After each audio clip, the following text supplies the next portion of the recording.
let's jump right into this explainer. Today, we're unpacking a truly incredible mythological tale. It perfectly captures this wild contrast between a mischievous, everyday village kid and his actual identity as the ultimate cosmic protector. We're talking about the legendary stories of Little Krishna. Basically, his everyday life in the peaceful village of Vrindavan is just constantly getting interrupted by these earth-shattering divine battles. It's literally an epic saga disguised as a childhood adventure. So, let's get started. We have to start our story in the dark, pretty terrifying palace of the tyrant King Kamsa.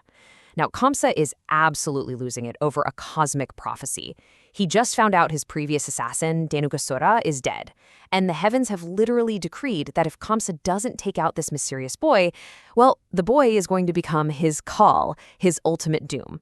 So, driven by just pure paranoia and desperate to change his fate, Kamsa realizes he needs a brand new, unstoppable assassin. Which brings us to our first section, Kamsa's new conspiracy. To pull off this grim task, Kamsa summons a beast named Aristasura. And listen, this isn't your average animal. Aristasura is this massive, unimaginably powerful demon in the shape of a bull. We're talking monstrous strength here, like capable of uprooting entire mountains with his horns kind of strength. Kamsa points this unstoppable force right at the village. But where is our prophesied hero during all this? Well, he's completely oblivious. Krishna is actually busy in the forest, arguing with Radha and the village girls over stealing flowers for a sun worship ritual. And honestly, this is the ultimate contradiction. On one side, you've got this innocent flower thief, a village prankster who steals butter, teases his friends, and gets scolded all the time. But on the other side, you have the prophesied doom of a tyrant king, a being of just infinite cosmic power. That staggering contrast right there between innocent village antics and his ultimate divine destiny is exactly what makes this whole narrative so incredibly captivating. Moving right along to Section 2, the end of Aristasura. So the peace of Vrindavan is completely shattered when Aristasura charges in. He's roaring, he's causing absolute panic, and the villagers are running for their lives. But little Krishna, he doesn't even flinch. He stands his ground and treats this mountain-uprooting demon like a pesky little bug. He casually yells at the beast that if he wants to fight, he should fight like a real monster, not a coward.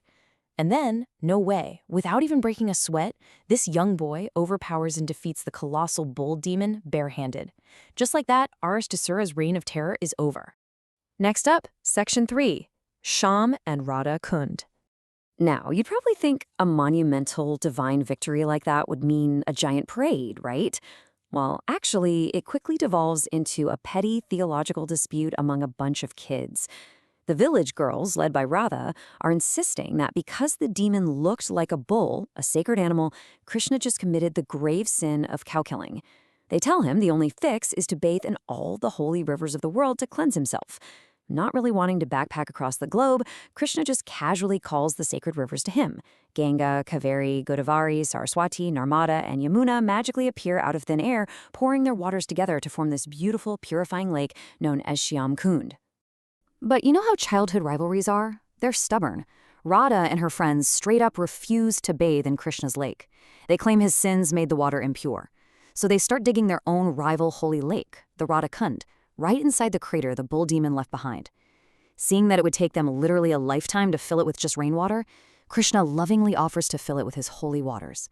Eventually they give in, and he floods Radha Kund, turning it into an eternal symbol of their divine bond. Let's look at Section 4, Rama Avatar and the Bridge.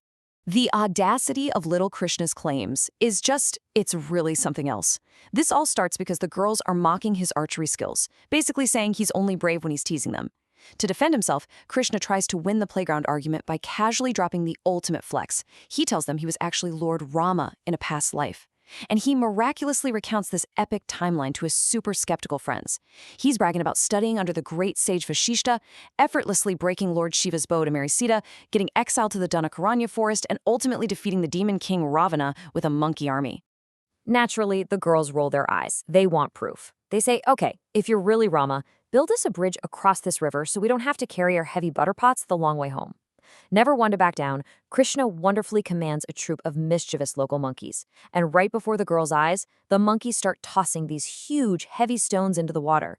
And miraculously, the stones float. They literally build a perfect floating stone bridge right there in the village river. I mean, everyone is just absolutely speechless.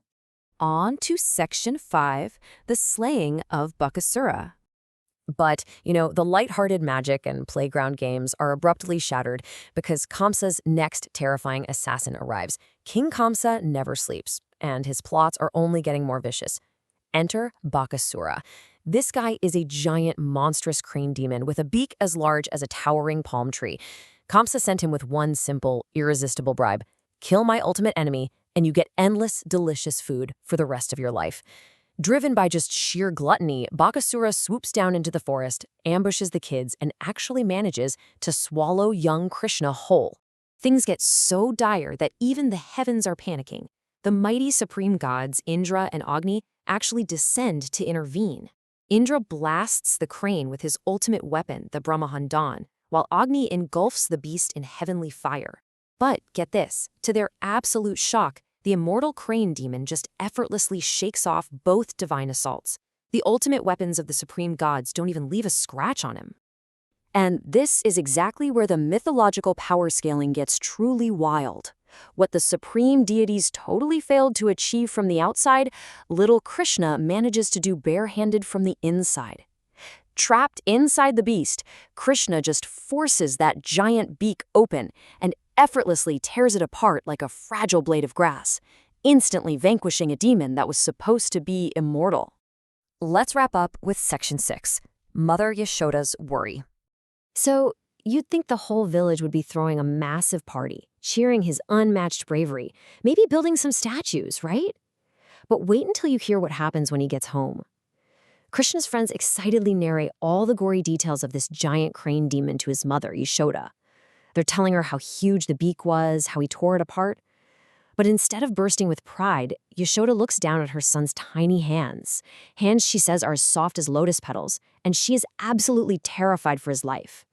Convinced the forest is just way too dangerous, she goes into full panic mode and immediately grounds the savior of the universe.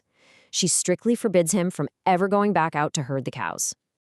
Which brings us to the end of our explainer. And it leaves us with this wonderful, kind of smiling contradiction to think about.